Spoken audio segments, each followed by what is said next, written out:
Hello every one.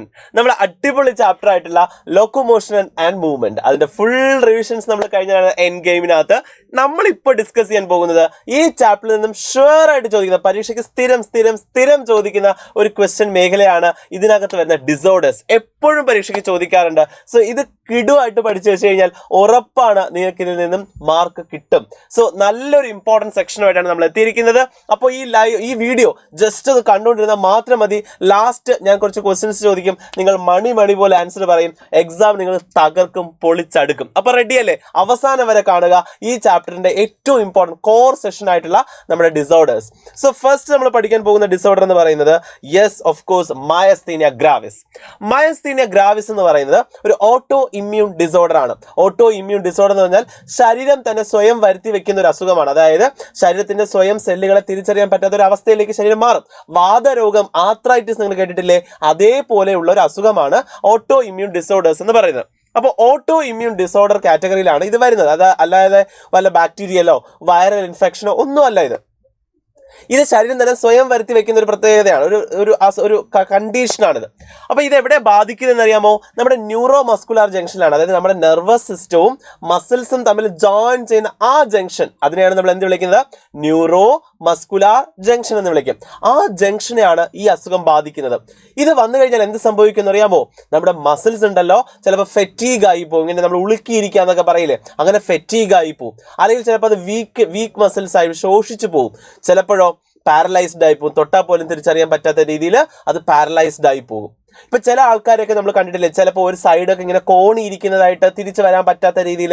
So അതൊക്കെ myasthenia ഗ്രാവിസിന്റെ ലക്ഷണങ്ങളാണ്. So myasthenia gravis ഒരു ഓട്ടോ ഇമ്മ്യൂൺ ഡിസോർഡർ ആണ്. ഇത് എവിടെയാണ് ബാധിക്കുന്നത്? ന്യൂറോ മസ്കുലാർ ജംഗ്ഷൻ, അല്ലെങ്കിൽ അതിന് മറ്റൊരു പേര് കൂടി ഉണ്ട് അല്ലെ, മോട്ടോർ എൻഡ് പ്ലേറ്റ് എന്ന് പറയും. സോ എന്താ ഇതിന്റെ ഫലമായിട്ടുണ്ടാകുന്നത്?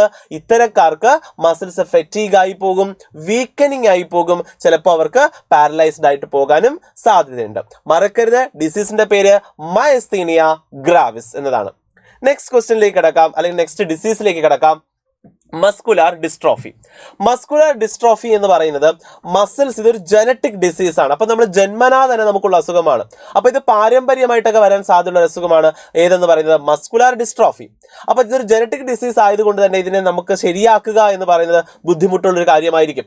ഈ മസ്കുലാർ ഡിസ്ട്രോഫി സംഭവിക്കുമ്പോൾ നമ്മുടെ മസിൽസ് ഉണ്ടല്ലോ, മസിൽസ് ഡീജനറേറ്റ് ചെയ്ത് പോകും, നശിച്ചു പോകും. അപ്പൊ നമ്മൾ വളരുന്നതനുസരിച്ച് നമ്മുടെ മസിൽസ് ശോഷിച്ച് അയാൾ എന്താ പറയാ, എല്ലും കൂടമായിട്ട് മാറുന്നൊക്കെ പറയില്ലേ, ആ രീതിയിലേക്ക് മാറും. മിക്കവാറും ഇത്തരം കുട്ടികൾക്ക് ചലനശേഷി കുറവായതുകൊണ്ട് തന്നെ വീൽ ചെയറിലായിരിക്കും ബാക്കി ജീവിതം ജീവിക്കുന്നത്. ഇതിനെയാണ് മസ്കുലാർ ഡിസ്ട്രോഫി എന്ന് നമ്മൾ പറയുന്നത്. മറക്കണ്ട, ഇതൊരു ജനറ്റിക് ഡിസീസ് ആണ്. അതുകൊണ്ട് തന്നെ നമ്മുടെ മസിൽസ് പ്രോഗ്രസീവായിട്ട് വളരുന്നതനുസരിച്ച് നമ്മുടെ മസിൽസ് എന്ത് ചെയ്തുകൊണ്ടിരിക്കും? ഡീജനറേറ്റ് ചെയ്ത് പോകും, നശിച്ചു പോകുന്ന അസുഖത്തെയാണ് മസ്കുലാർ ഡിസ്ട്രോഫി എന്ന് നമ്മൾ വിളിക്കുന്നത്. അടുത്ത ഡിസീസാണ് ടെറ്റനി. ടെറ്റനി എന്തുകൊണ്ടുണ്ടാകുന്നു? ശരീരത്തിനകത്ത്, ബ്ലഡിനകത്ത് കാൽഷ്യം 2+ അയോൺസിന്റെ അളവ് കുറയുമ്പോഴാണ് നമുക്ക് ഈ അസുഖം ഉണ്ടാകുന്നത്.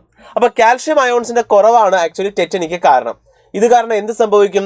ശരീരത്തിന് ഏതെങ്കിലും മസിൽസ് ഭയങ്കരമായിട്ട് റാപ്പിഡ് സ്പാംസംസ്, അതായത് ഇങ്ങനെ വിറച്ചുകൊണ്ടേയിരിക്കും. നമ്മുടെ കൈയൊക്കെ, ചില ആൾക്കാർ കൈ കണ്ടിട്ടില്ലേ, ഇത് വിറച്ചുകൊണ്ടിരിക്കും എപ്പോഴും. ചിലർക്ക് ഇങ്ങനെ തല ഇങ്ങനെ വെട്ടിക്കൊണ്ടിരിക്കും. അപ്പോൾ ഈ കഴുത്തിലൊക്കെ ചിലപ്പോൾ ഇത് ബാധിക്കാറുണ്ട്. സോ ഇങ്ങനെയുള്ള മസിൽസ് ഇങ്ങനെ വൈൽഡായിട്ട് കോൺട്രാക്ട് ചെയ്തുകൊണ്ടിരിക്കുന്ന അസുഖത്തെയാണ് നമ്മൾ ടെറ്റനി എന്ന് വിളിക്കുന്നത്. എന്തുകൊണ്ടാണ് ഇത് സംഭവിക്കുന്നത്? മറക്കണ്ട, നമ്മുടെ ബ്ലഡിനകത്തുള്ള കാൽഷ്യം 2+ അയോൺസിന്റെ അളവ് കുറയുന്നത് കൊണ്ടാണ് ടെറ്റനി നമുക്ക് സംഭവിക്കുന്നത്. ടെറ്റനിയിലെ ലക്ഷണം എന്താണ്? Rapid spasms of our wild contractions of our muscles. മറക്കണ്ട, കാൽഷ്യം 2+ന്റെ അളവ് കുറയുന്നതാണ് ടെറ്റനി എന്ന് പറയുന്ന അസുഖം ഉണ്ടാകാൻ കാരണം. അടുത്ത അസുഖം എന്ന് പറയുന്നത് ആർത്രൈറ്റിസ്, വാതരോഗം. നമ്മളെ അമ്മൂമ്മമാർക്കും അപ്പൂപ്പന്മാർക്കും ഒക്കെ ചിലപ്പോൾ ഈ അസുഖം വരാറുണ്ട് അല്ലേ. അപ്പോൾ ഭയങ്കര മുട്ടുവേദന എന്ന് പറയും. അതാണ് ജോയിന്റുകളിൽ പെയിൻ, കാരണം ജോയിന്റിൽ നീര് വെക്കുന്നു. അപ്പോൾ ഇൻഫ്ലമേഷൻ ഓഫ് ജോയിന്റ്സ് ആണ് ആർത്രൈറ്റിസ് എന്ന് പറയുന്നത്. ആർത്രൈറ്റിസിന്റെ കാരണം എന്താണ്? Inflammation of joint. നമ്മുടെ സന്ധികളിൽ എന്ത് സംഭവിക്കുന്നു? നീര് വെക്കുന്നതാണ് ആർത്രൈറ്റിസ്. അടുത്ത രോഗമാണ് ഓസ്റ്റിയോപൊറോസിസ്. ഓസ്റ്റിയോപൊറോസിസ് എന്ന് വെച്ച് കഴിഞ്ഞാൽ ആ വേർഡ് തന്നെ സൂചിപ്പിക്കുന്നത്, അതിനകത്ത് അസുഖത്തിന്റെ എല്ലാ കാരണങ്ങളും ആ വേർഡിലുണ്ട്. ഓസ്റ്റിയോ എന്ന് വെച്ച് കഴിഞ്ഞാൽ എല്ല്, പൊറോസിസ് എന്ന് വെച്ച് കഴിഞ്ഞാലോ ഹോളുകൾ. അപ്പോൾ ഓസ്റ്റിയോപൊറോസിസ് എന്ന് വെച്ച് കഴിഞ്ഞാൽ എല്ലുകളിൽ ഹോള് വീഴുന്ന അവസ്ഥ. ഇത് എപ്പോഴാണ് സംഭവിക്കുന്നത് ചോദിച്ചു കഴിഞ്ഞാൽ, വയസ്സാകുമ്പോൾ, ഓൾഡ് ഏജ് ആകുന്ന സമയത്ത് നമ്മുടെ ബോഡിയിൽ കാൽഷ്യത്തിന്റെ അളവ് കുറയും. അപ്പൊ ശരീരം ഈ ബോണിൽ നിന്ന് കാൽഷ്യത്തിനെ റിട്രീവ് ചെയ്യാൻ തുടങ്ങും, വലിച്ചെടുക്കാൻ തുടങ്ങും. അങ്ങനെ വലിച്ചെടുക്കുമ്പോൾ നമ്മുടെ ബോൺ മാസ് എന്ത് ചെയ്യും? കുറയും, എല്ലിന്റെ വെയിറ്റ് കുറയും. ഒപ്പം ചെറിയ ചെറിയ രീതിയിലുള്ള ഹോളുകൾ വീഴുകയും പെട്ടെന്ന് പൊട്ടാനുള്ള പാകത്തിന് എല്ലുകൾ മാറുകയും ചെയ്യും. ഇത്തരം വയസ്സായ ആൾക്കാർ ചിലപ്പോൾ നമ്മൾ കേട്ടിട്ടില്ലേ, ഈ ബാത്റൂമിലൊക്കെ ചറക്കി വീണു, അങ്ങനെ പിന്നെ കിടപ്പിലായി എന്നൊക്കെ പറയുന്നത്. കാരണം ഇവരെങ്ങാനും ആ ഒരു കണ്ടീഷനിൽ ഇവർ വീഴുകയാണെങ്കിൽ ഇവരുടെ എല്ല് എന്ത് ചെയ്ത് പോകും? പൊട്ടിപ്പോകും. വയസ്സായ ഒരാളുടെ ശരീരത്തിൽ എല്ല് പൊട്ടിയാൽ പിന്നെ റീജോയിനിങ് പോസിബിലിറ്റി വളരെ കുറവാണ്. അപ്പൊ അതാണ് ഓസ്റ്റിയോപൊറോസിസ് എന്ന് പറയുന്ന അസുഖം. ഈ ഓസ്റ്റിയോപൊറോസിസ് സ്ത്രീകളിൽ കൂടുതലായി കാണപ്പെടുന്നു. കാരണം ഈസ്ട്രജന്റെ അളവ് കുറയുന്നത് ഓസ്റ്റിയോപൊറോസിസിന് ലീഡ് ചെയ്യുന്നു, അല്ലെങ്കിൽ അതിലേക്ക് ലീഡ് ചെയ്യുന്നു.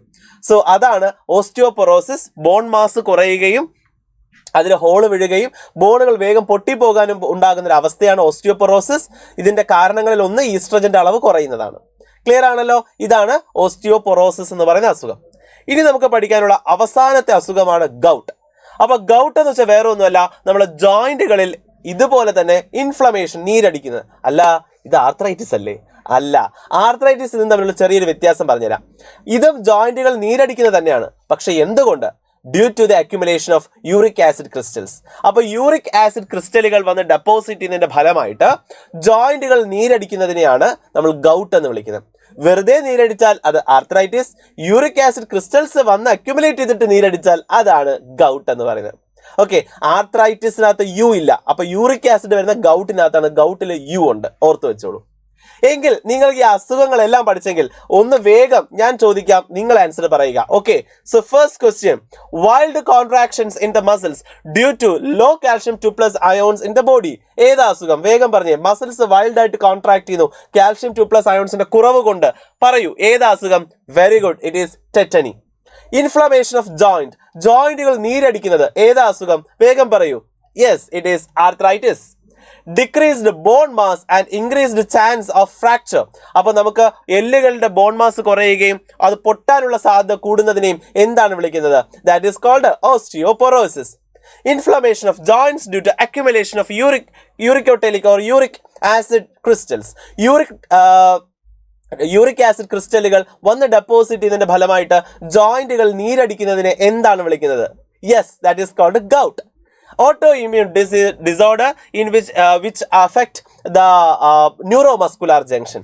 Neuromuscular junction affect ചെയ്ത autoimmune disorder നെ വിളിക്കുന്ന പേര് myasthenia gravis. Last, genetic disease due to which muscles degenerate. ഒരു ജനിതക രോഗം കാരണം മസിൽസ് ഇങ്ങനെ പ്രോഗ്രസീവ് ആയിട്ട് ഡീജനറേറ്റ് ചെയ്യുന്നതിനെ നമ്മൾ വിളിക്കുന്ന പേര് മസ്കുലാർ ഡിസ്ട്രോഫി. ഇത്രയേ ഉള്ളൂ മക്കളെ. ഈ ഡിസീസ് എല്ലാം കൃത്യമായിട്ട് പഠിച്ചു വയ്ക്കൂ, പരീക്ഷയ്ക്ക് സ്ഥിരം ചോദിക്കുന്നതാണ്. സോ ആ മാർക്സ് നമ്മൾ നേടിയെടുക്കും. സോ മറ്റൊരു വീഡിയോ ആയിട്ട് കാണാം. ഇന്നത്തെ ക്ലാസ് ഇവിടെ നിർത്തുന്നു. I am doctor Manu. Bye for now.